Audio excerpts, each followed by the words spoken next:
بسم اللہ الرحمن الرحیم۔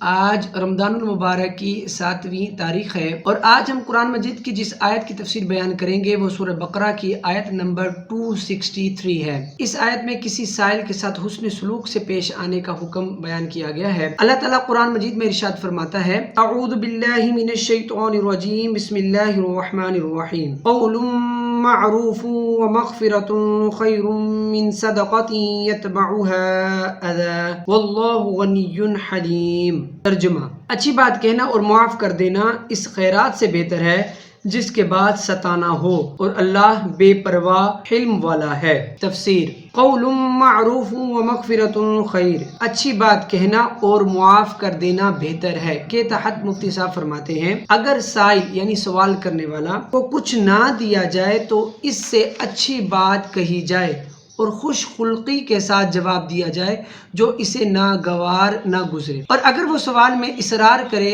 یا زبان درازی کرے تو اس سے درگزر کیا جائے۔ سائل کو کچھ نہ دینے کی صورت میں اس سے اچھی بات کہنا، اس کی زیادتی کو معاف کر دینا اس صدقے سے بہتر ہے جس کے بعد اسے عار یعنی شرم دلائی جائے یا احسان جتایا جائے یا کسی دوسرے طریقے سے اسے کوئی تکلیف پہنچائی جائے۔ واللہ غنی، اور اللہ بے پرواہ ہے کے تحت مفتی صاحب فرماتے ہیں کہ آیت کے آخر میں اللہ تعالیٰ کے دو صفات کا بیان ہوا کہ وہ بندوں کے صدقات سے بے پرواہ اور گناہ گاروں کو جلد سزا نہ دے کر حلم فرمانے والا ہے، اپنے ماتحتوں کی خطاؤں سے درگزر کرے۔ اس آیت میں بھی ہمیں نصیحت ہے کہ اللہ تعالیٰ غنی و بے پرواہ ہو کر بھی حلیم ہے کہ بندوں کے گناہوں سے درگزر فرماتا ہے، اور تم تو ثواب کے محتاج ہو، لہٰذا تم بھی فقراء و مساکین اور اپنے ماتحتوں کی خطاؤں سے درگزر کیا کرو۔ حلم سنت الہیہ بھی ہے اور سنت مصطفیہ بھی۔ سبحان اللہ، کیسے پاکیزہ اخلاق کی کیسی کیسی نفیس تعلیم دین اسلام میں دی گئی ہیں۔ اس کے حوالے سے حدیث شریف میں آتا ہے، حضرت ام بجید رضی اللہ تعالی عنہ فرماتی ہیں، میں نے نبی کریم صلی اللہ تعالی علیہ وسلم سے عرض کی، یا رسول اللہ صلی اللہ تعالی علیہ وسلم، ایک مسکین میرے دروازے پر آ کھڑا ہوتا ہے اور میرے پاس اس کو دینے کے لیے کچھ نہیں ہوتا تو میں کیا کروں؟ نبی کریم صلی اللہ تعالی علیہ وسلم نے ارشاد فرمایا، اگر تیرے پاس جلے ہوئے کھر کے سوا کچھ نہ ہو تو وہی اسے دے دے۔ حضرت ابو سعید خدری رضی اللہ تعالیٰ عنہ سے روایت ہے، نبی کریم صلی اللہ تعالی وسلم نے ارشاد فرمایا، جب تم میں سے کوئی اپنے خادم کو مار رہا ہو اور وہ اللہ تعالیٰ کا واسطہ دے تو اس سے اپنا ہاتھ اٹھا لو۔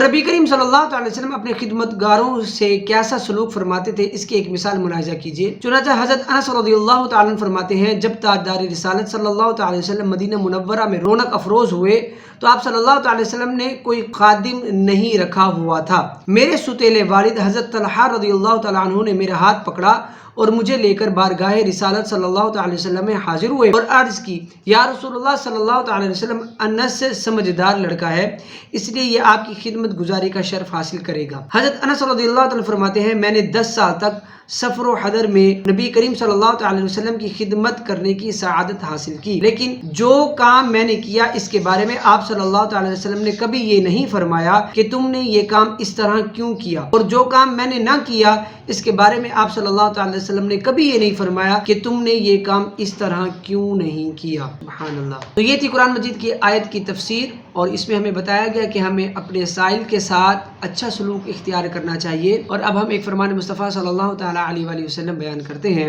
آج حدیث کا موضوع ہے جنت کا بیان، اور اس کے متعلق کچھ معلومات بیان کی جائے گی۔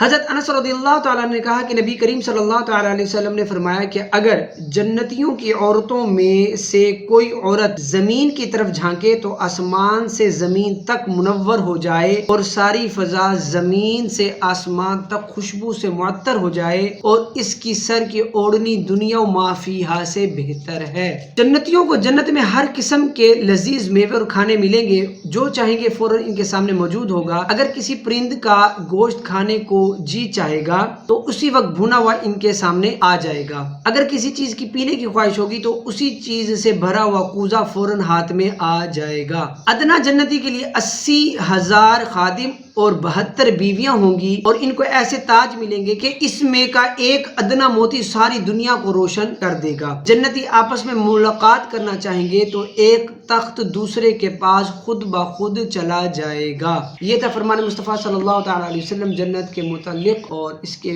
متعلق کچھ معلومات ہم نے سنی۔ اب ہم ایک فقہی مسئلہ بیان کرتے ہیں۔ روزہ توڑنے والی چیزوں کا بیان جاری تھا، اس کے حوالے سے آج مسئلہ نمبر 7 ہے۔ روزہ یاد رہنے کے باوجود حقنہ لیا یا ناک کے نتنوں سے دوا چڑھائی، روزہ جاتا رہا۔ اللہ تعالیٰ سے دعا ہے کہ جو کچھ ہم نے سنا پڑھا اس پر عمل کرنے کی توفیق عطا فرمائے، اور اللہ تعالیٰ ہمیں قرآن و سنت کا صحیح فہم نصیب فرمائے۔ آمین۔ جزاک اللہ۔